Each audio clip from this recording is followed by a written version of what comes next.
ସୁନ୍ଦର ସଂସାର ୟୁଟ୍ୟୁବ୍ ଚ୍ୟାନେଲକୁ ସ୍ୱାଗତ। ଆପଣମାନେ ଦେଖିପାରୁଥିବେ ନୂତନ ପାଠ୍ୟକ୍ରମ ଆଧାରରେ ଆମର ପରୀକ୍ଷାମୂଳକ ଭାବରେ ଗଣିତ ମେଳା ପଞ୍ଚମ ଶ୍ରେଣୀ ପାଇଁ ପୁସ୍ତକ ପ୍ରକାଶିତ ହୋଇସାରିଛି। ତେବେ ଆସନ୍ତୁ ଏହି ପୁସ୍ତକରେ ସ୍ଥାନ ପାଇଥିବା ପ୍ରଥମ ଅଧ୍ୟାୟ ବା ପ୍ରଥମ ପାଠକୁ ଆମେ ଆଲୋଚନା କରିବା। ପ୍ରଥମ ପାଠଟି ରହିଛି ଆମର ପୁସ୍ତକ ବିଷୟରେ ଦେଇଛି, ବନ୍ଦେ ଉତ୍କଳ ଜନନୀ ଦେଇଛି ହେଲା। ଆମେ ସମସ୍ତେ ଯାତ୍ରୀ, ଆମେ ସମସ୍ତେ ଯାତ୍ରୀ ହେଉଛି ପାଠ 1। ତ ବର୍ତ୍ତମାନ ଆମେ ଦେଖିବା ପାଠ 1ରେ କ'ଣ ହେଇଛି ନା ବଡ଼ ସଂଖ୍ୟାକୁ ପଢ଼ିବା ଏବଂ ଲେଖିବା। ଆମେ ଯେଉଁ ଚତୁର୍ଥ ଶ୍ରେଣୀ ଥିଲେ ସେ ଚତୁର୍ଥ ଶ୍ରେଣୀରେ ଆମେ 3 ଅଙ୍କ ବିଶିଷ୍ଟ ସଂଖ୍ୟା ସମ୍ପୂର୍ଣ୍ଣ ରୂପେ ଆମେ ପରିଚିତ ହୋଇଛନ୍ତି।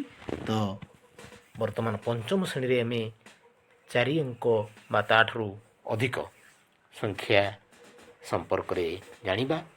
ହଜାର ହଜାର ସଂଖ୍ୟାର ବସ୍ତୁକୁ ତୁମେ ସଂଖ୍ୟାରେ କିପରି ଲେଖିବ ସେ ସମ୍ପର୍କରେ ବର୍ତ୍ତମାନ ଆମେ ଆଲୋଚନା କରିବା। ବର୍ତ୍ତମାନ ଦେଇଛି ଯେଉଁ ଗୋଟିଏ କାର୍ଯ୍ୟ, ଯାହାକି ଆସ 1000ରୁ ଆରମ୍ଭ କରିବା। ଯଦି ଆମେ ଏଥିରେ 1000 ଲେଖାଏଁ ଯୋଗ କରିବା ତେବେ ଆମେ କେଉଁ ସଂଖ୍ୟା ସବୁ ପାଇବା। ଦେଖନ୍ତୁ 1000 ଅଛି, ତାପରେ 2000, ଏଠି କେତେ ହେବ? ଆଉ 1000 ମିଶିଲେ 3000, ତାପରେ ଆସିବ ଏଠି 4000, ତାପରେ 5000, 6000, 7000, 8000, ବର୍ତ୍ତମାନ 9000 ହେଲା। ତ ଏହିପରି 1000 ଲେଖାଏଁ ବୃଦ୍ଧି ହେଇଛି। ତାପରେ ପରବର୍ତ୍ତୀ ଦେଖିବା, ତଳେ ଥିବା ସାରଣୀକୁ ଦେଖ ଏବଂ ସଂଖ୍ୟା ଲେଖିବାର କ୍ରମକୁ ଲକ୍ଷ୍ୟ କର। ସ୍ଥାନୀୟମାନ ସାରଣୀରେ ଆମେ 10000 ପାଇଁ ଆଉ ଏକ ସ୍ତମ୍ଭ ଯୋଡ଼ିଛୁ। 10000କୁ ଆମେ ଏକ ଅୟୁତ ମଧ୍ୟ କହିଥାନ୍ତି। ତାହେଲେ ଦେଖନ୍ତୁ ଏଇଥିରେ ଯେଉଁ ସ୍ଥାନୀୟମାନ ସାରଣୀ ରହିଛି, ଏହି ସ୍ଥାନୀୟମାନ ସାରଣୀରେ ପ୍ରଥମେ 1, ତାପରେ 10, ତାପରେ 100, ତାପରେ 1000, ତାପରେ 10000 ବା ଏକ ଅୟୁତ ବି ମଧ୍ୟ କୁହାଯାଏ। ତାକୁ ଏକ ଅୟୁତ।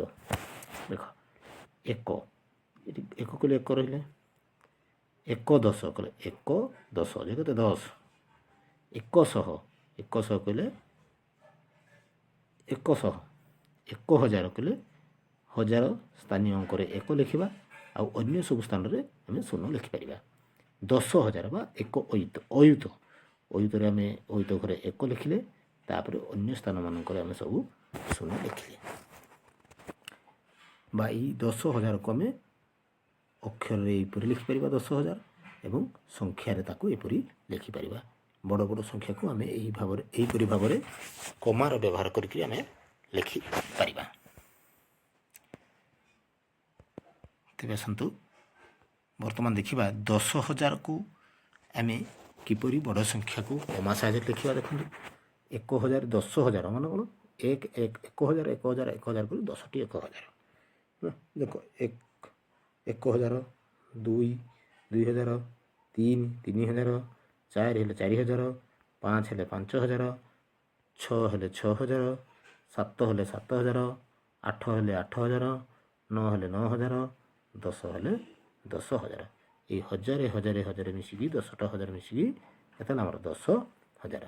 ତାହେଲେ ବଡ଼ ସଂଖ୍ୟା ଗୁଡ଼ିକୁ ସହଜରେ ପଢ଼ିବା ପାଇଁ ଆମେ କମାର ବ୍ୟବହାର କରୁ। ଭାରତୀୟ ଲିଖନ ପ୍ରଣାଳୀରେ ସ୍ଥାନୀୟମାନ ଅନୁସାରେ ସଂଖ୍ୟା ଗୁଡ଼ିକୁ କିପରି ପଢ଼ିବା ଓ ଲେଖିବା ତୁମେ ମନେ ରଖିଛ କି? ପୂର୍ବ ଶ୍ରେଣୀରେ ଆମେ ପଢ଼ିଥିଲେ 0ରୁ 9 ପର୍ଯ୍ୟନ୍ତ ମୋଟ 10ଟି ଅଙ୍କକୁ ନେଇ ଆମେ ବଡ଼ ସଂଖ୍ୟା ଲେଖିଥାଉ।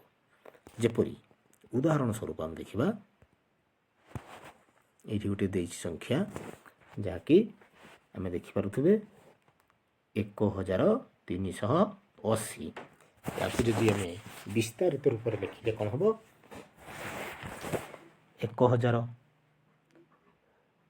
ଯୁକ୍ତ 300 ଯୁକ୍ତ 8 10 ଶୂନ 1 এই ଅନୁସାରେ ଆମେ ବର୍ତ୍ତମାନ ସଂଖ୍ୟା କାର୍ଡ଼ ଆମେ ରଖିବା। 1000 1000 ସଂଖ୍ୟା କାର୍ଡ଼ ବାଲା ଗୋଟେ ରଖିବା ଏବଂ 300 ମାନେ 100 ଆମେ 3ଟା 100 ରଖିପାରିବା। 100 ସଂଖ୍ୟା କାର୍ଡ଼ 8 10 ବା 10 ସଂଖ୍ୟା କାର୍ଡ଼ଟିକୁ ଆମେ 8ଟି ରଖିପାରିବା। ଏଠି ରଖାଯାଇଛି ଦେଖ 1 2 3 4 5 6 7 8 ଶୂନ 1 ଶୂନର ଆମର କୌଣସି ମୂଲ୍ୟ ନଥିବାରୁ ସେଠି ଆଉ କିଛି ଲେଖା ହେଇନି। ଯଦି ଏଠି ଆମେ 2 ଦେଇଥାନ୍ତେ ତାହେଲେ 1 1 2ଟି ରଖିଥାନ୍ତେ। ବୁଝିହେଉଛି? ତାହେଲେ ଏହିପରି ଭାବରେ ଆମେ ମଧ୍ୟ ଲେଖିପାରିବା ସ୍ଥାନୀୟ ମାନ ଅନୁସାରେ। ତାପରେ ସେପରି ଆଉ ଗୋଟିଏ ଉଦାହରଣ ରହିଛି। କ'ଣ ନା 9123 9000 1000 9ଟି ରହିଛି। 1000 9ଟି ରହିଛି। ପୁଣି 100 ବାଲା ସଂଖ୍ୟା କାର୍ଡ଼ ଗୋଟିଏ ରହିଛି। 2 10 ବାଲା 2ଟି ରହିଛି। 3 1 ବାଲା 3ଟି ରହିଛି। ଏହିପରି ଭାବରେ ଆମେ 9123କୁ ଆମେ ଲେଖିପାରିବା।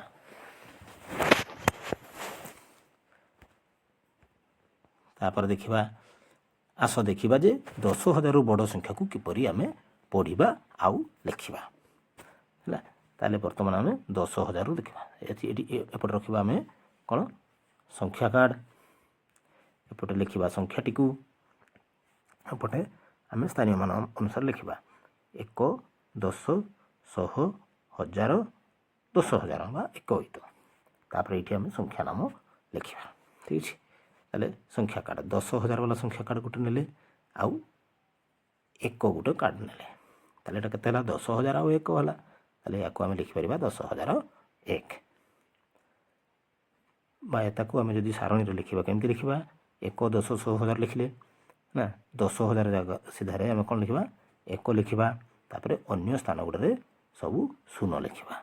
ତାପରେ କେତେ ହେଇଛି 1 ସ୍ଥାନରେ 1 ଲେଖିବା। ତାହେଲେ କେତେ ହେଲା ବର୍ତ୍ତମାନ ସଂଖ୍ୟାଟି 10001 ଏଠି ଆମେ ଲେଖିବା 10000 ଲେଖ। ଏଇଟା ହେଉଛି ତା'ର ସଂଖ୍ୟାର ନାମ। ସେହିପରି 10002 କଲେ କ'ଣ କରିବ 10000 ସଂଖ୍ୟା କାର୍ଡ଼ ନେବ। ତାପରେ 1 1 2ଟି ସଂଖ୍ୟା କାର୍ଡ଼ ନେବ। ତାହେଲେ କେତେ ହେବ ସଂଖ୍ୟାଟି 10002। ତାକୁ ଆମେ ଏମିତି ଲେଖିପାରିବା ପୂର୍ବ ବଢ଼ିଆ 10000 ଘରରେ ବା 1 ଘରରେ 1 ଲେଖିବା। ଆଉ 2ଟା 1 ଘରେ 2 ଲେଖିବା। ଅନ୍ୟ ସବୁ ଘର ଗୁଡ଼ାରେ ଆମେ ଶୂନ ପକାଇ ପାରିବା। ତାହେଲେ ତାକୁ ସଂଖ୍ୟାର ନାମ କ'ଣ ହେବ ନା 10002। ସେହିପରି 10000 ଯଦି 10 ଲେଖିବା ଆମେ ହେଲା ଦେଖ 10ଟା 1 10 ଘରେ ଆମେ 1 ଲେଖିଲେ ହେଲା। ଆଉ 10000 ତାହେଲେ 10 ଘରେ ଏଇ 1000 ଘରେ ଆମେ 1 ଲେଖିଲେ। ଆଉ ଅନ୍ୟ ଘର ଗୁଡ଼ାରେ ଆମେ ଶୂନ ଲେଖିଲେ। ତାହେଲେ କେତେ ହେଲା 10010 ହେଲା। ସେହିପରି ଯଦି 10000 ଏଇଠି ଦେଖନ୍ତୁ 10000 ଗୋଟେ ସଂଖ୍ୟା କାର୍ଡ଼ ଅଛି। 10 ବାଲା 2ଟି ସଂଖ୍ୟା କାର୍ଡ଼ ଅଛି। ଆଉ 1 ବାଲା ହେଉଛି 4ଟି ସଂଖ୍ୟା କାର୍ଡ଼ ଅଛି। ତାହେଲେ 10000 କେତେ ହେଲା 10000 2ଟି 10 ହେଲେ 10 10 20 2 10 2ଟା 10 ଆଉ 4ଟି 1 ତାହେଲେ 10000 2 10 4 1 ତାହେଲେ 10000 ଘରେ ଆମେ 10 ଲେଖିଲେ 1 ଲେଖିଲେ ନା 10 ଏବଂ 2 10 4 1 2 10 ଘରେ 2 ଲେଖିଲେ 1 ଘରେ 4 ଲେଖିଲେ। ଆଉ ଅନ୍ୟ ଘର ଗୁଡ଼ାରେ ଆମେ ଶୂନ ପକାଇଲେ। ତାହେଲେ କେତେ ହେଲା 10024। ସେହିପରି 10000 ଗୋଟିଏ ସଂଖ୍ୟା କାର୍ଡ଼ 10 ବାଲା ହେଉଛି 3ଟି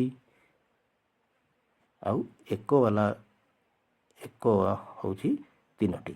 ତାହେଲେ ଏଠି କ'ଣ ହେଲା ଆମେ କ'ଣ ଲେଖିପାରିବା 10000 ନା 3 10 3 10 3 1 ନା 10000 ଆଉ ଗୋଟେ ଶୂନ ହେବ 10000 ହେଲା। ତ ଏଇଠି ଆମେ ପ୍ରଥମେ ଲେଖିକି କ'ଣ କରିବା ଆମେ ଏଇପଟେ ଆଗରେ ସଂଖ୍ୟାରେ ଲେଖିବା। ଦେଖ କେତୋଟି 1 ଅଛି 3 1 ତିନି ଏକ। କେତେଟି 10 ଅଛି? 3 10 3 10। ତାପରେ 10,000 ଅଛି, ଏଠି ଲେଖିଲେ ଆମେ 10,000 ଘରେ ବା 21 ଘରେ 1 ଲେଖିଲେ, ଆଉ ଅନ୍ୟ ଗୁଡ଼ାରେ ଆମେ ଶୂନ ପକାଇଲେ। ତାହେଲେ କେଉଁତ ହେଲା ସଂଖ୍ୟାଟି? 1 ବା 10,033। 10,033।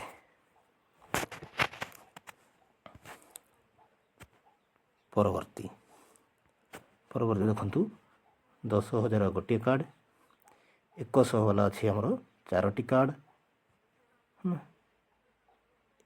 110 ବାଲା ଅଛି କେତୋଟି କାର୍ଡ଼? 1 2 3 4 5, 10 ହେବ ହେଲେ 10 ହେବ 10 ହେବ, ତାହେଲେ 5ଟି। ଆଉ 1 ବାଲା କେତୋଟି ଅଛି? 1 2 3 4 5 6 7 8, 8ଟି 5 ବାଲା ଅଛି। ତାହେଲେ ସେ ସଂଖ୍ୟାଟି ଲେଖିଦେଇଛି କେତେ? 10,458।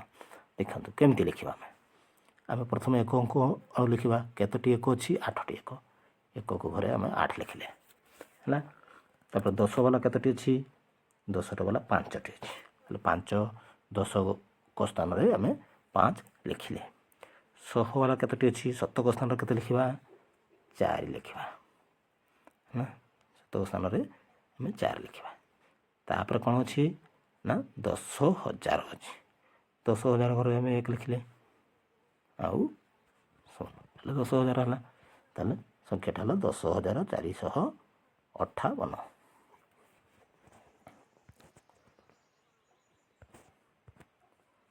ସେହିପରି ପରବର୍ତ୍ତୀ ରହିଛି, ଏଇଟା ମଧ୍ୟ ସେହିପରି ରହିଛି। 10,000 ଗୋଟିଏ ହେଲା। ପ୍ରଥମେ ଆମେ ଦେଖିବା 10,000 ଗୋଟିଏ, 1,000 ଗୋଟିଏ, 102ଟି, 102ଟି, 10 2ଟି, 10 ଗୋଟିଏ, ଆଉ 1 ବାଲା ରହିଛି ଆମର 4ଟି। ତାହେଲେ ଲେଖିବା ଆମେ 1କୁ ଘରେ 4 ଲେଖିବା ପ୍ରଥମରେ, 10କୁ ଘରେ 1 ଲେଖିବା, 7କୁ ଘରେ 2 ଲେଖିବା, 1000 ଘରେ 1 ଲେଖିବା, 10,000 ଘରେ 1 ଲେଖିବା। ତାହେଲେ କେତେ ହେଲା ସଂଖ୍ୟାଟି? 11,214। ଏଠି ଲେଖିବା 11,214। ମୋ ପେନ୍ଟି ଟିକେ ବଡ଼ ହେଇଯାଉଛି, ତୁମେ ୟାକୁ ଆଡ଼ଜଷ୍ଟ କରିନେବ ହେଲା, ଠିକ୍ ଅଛି। ପରବର୍ତ୍ତୀ ଆମେ ସାରଣୀ ପାଖକୁ ଯିବା। ପରବର୍ତ୍ତୀ ସାରଣୀରେ ସେଇଭଳି ରହିଛି 10,000 କେତୋଟି ରହିଛି ଦେଖିବା ହେଲା। ପ୍ରଥମେ ଆମେ ଦେଖିବା 10,000 ରହିଛି ଗୋଟିଏ, 1,000 ରହିଛି 3ଟି, 100 ରହିଛି 5ଟି ହେଲା, 5ଟି, ଆଉ ଆମର 10 ରହିଛି 2ଟି ହେଲା। ଏଠାରେ 1 ନାହିଁ, ତାହେଲେ 10 ଘରୁ ଆରମ୍ଭ କରିବା ଆମେ। 2ଟି 10 ରହିଛି, 7 କେତୋଟି ରହିଛି ବା 100 କେତୋଟି ରହିଛି? 5ଟି ରହିଛି 100। 1,000 କେତୋଟି ରହିଛି?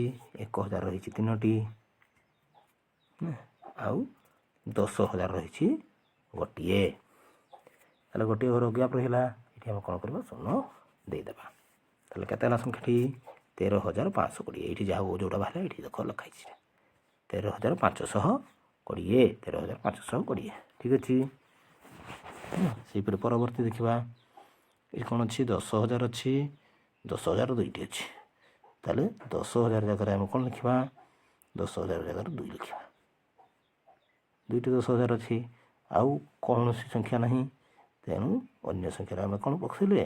ଶୂନ ବସେଇଲେ। ଏଇଟା ଲେଖିଛି ଏମିତି ଆମେ ଏଇଠି 20,000, ଠିକ୍ ଅଛି। ପରବର୍ତ୍ତୀ ଦେଖିବା, ପରବର୍ତ୍ତୀ କଠୋର କ'ଣ ରହିଛି? ବଡ଼ ପ୍ରଶ୍ନ ରହିଛି, କିଛି ବଡ଼ ନୁହେଁ, ଆମ ପାଇଁ ସବୁ ସରଳ, ଠିକ୍ ଅଛି। 10,000 କେତୋଟି ରହିଛି? 10,000 4ଟି ରହିଛି। 1,000 କେତୋଟି ରହିଛି? 1,000 5ଟି ରହିଛି। 100 କେତୋଟି ରହିଛି? 100 ରହିଛି କେତୋଟି ଦେଖିବା? ଗଣିବା 1 2 3 4 5 6 7 8ଟି ରହିଛି। ସେମିତି 1 10 କେତୋଟି ରହିଛି? 2 3 2 5 6ଟି ରହିଛି ହେଲା। ଆଉ 1 କେତୋଟି ରହିଛି? 1 ରହିଛି 1 2 3 4 5 6 7ଟି ରହିଛି। ତାହେଲେ କ'ଣ ଲେଖିଲେ ଆମେ? 1କୁ ଘରେ କେତେ ଲେଖିବା? 7। 10 ଘରେ କେତେ ଲେଖିବା? 1 2 3 4 5 6ଟି 6 ଲେଖିବା। ଏଇଠାରେ କେତେ ରହିଛି? 3 2 5 3 8 ରହିଛି 8 ଲେଖିବା। 1000 କେତୋଟି ରହିଛି? 5ଟି ରହିଛି 5 ଲେଖିବା। 10,000 କେତୋଟି ରହିଛି? 4ଟି ରହିଛି।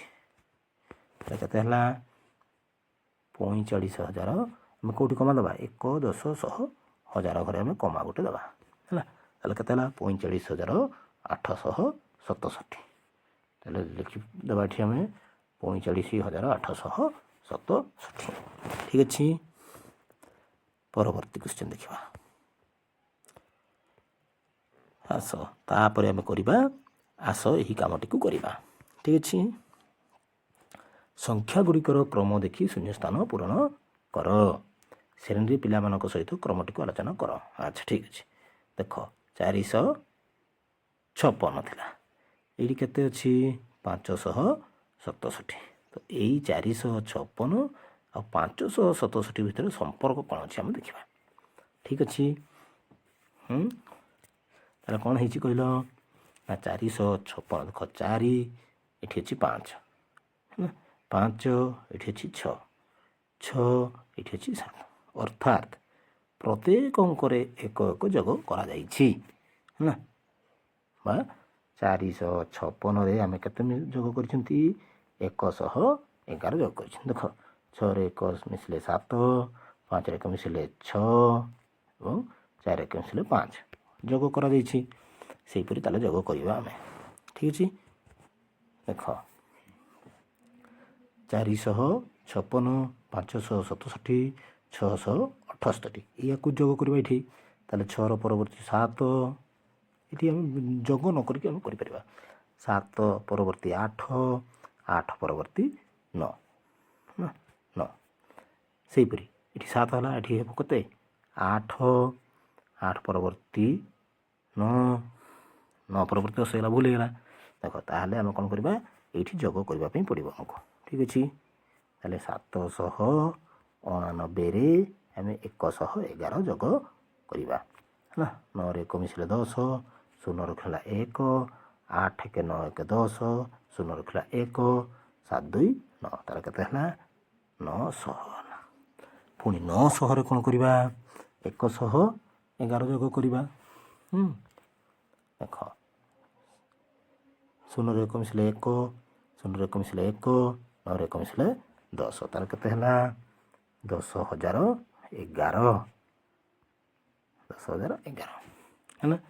ପୁଣି ଏଠାରେ 111 ଯଦି ଯୋଗ କରିବା କ'ଣ ହେବ? 1,122 ହେଲା। ବୁଝିପାରିଲ? ସେଇଭଳି ପରବର୍ତ୍ତୀ ଆମେ କରିବା। ଦେଖ ଏଠାରେ ଅଛି କ'ଣ? 1,050 ଏଠି ଗୋଟେ ଗ୍ୟାପ୍ 3,150 ଏଠି ଦେଇଛି 4,200 ରହିଛି। ତାହେଲେ କ'ଣ ସମ୍ପର୍କ ରହିଛି ଆମେ କ'ଣ ଜାଣିଲେ? କେମିତି ଜାଣିବା? 4,200ରେ ଆମେ କ'ଣ କରିବା? 3,150 ବିୟୋଗ କରିବା। ତାହେଲେ 0ରୁ 0 ଗଲେ 0 0ରୁ 5 ଯାଇପାରିବ ନାହିଁ। ଏପଟେ ଆସିଲେ 110 10ରୁ 5 ଗଲେ 5 0 4 3 ଗଲେ 1। ତାହେଲେ 1,050 ହେଉଛି କ'ଣ ହେଇଛି? ଯୋଗ ହେଇଛି ହେଲା। 1,050 ଯୋଗ ହେଇଛି। ଯଦି 3,150ରେ ଆମେ 1,050 ଯୋଗ କରିବା ତାହେଲେ କେତେ ହେଉଛି? 4,200 ହେଲା। ତାହେଲେ 1,050 ଯୋଗ କରିବା ହେଲା। 1,050 ଯୋଗ କଲେ କେତେ ହେବ? 0 5 5 10 0 ରଖିଲା 1 0 0 1 1 1 1 2 2,140 ହେଲା 2140 ଯଦି 1050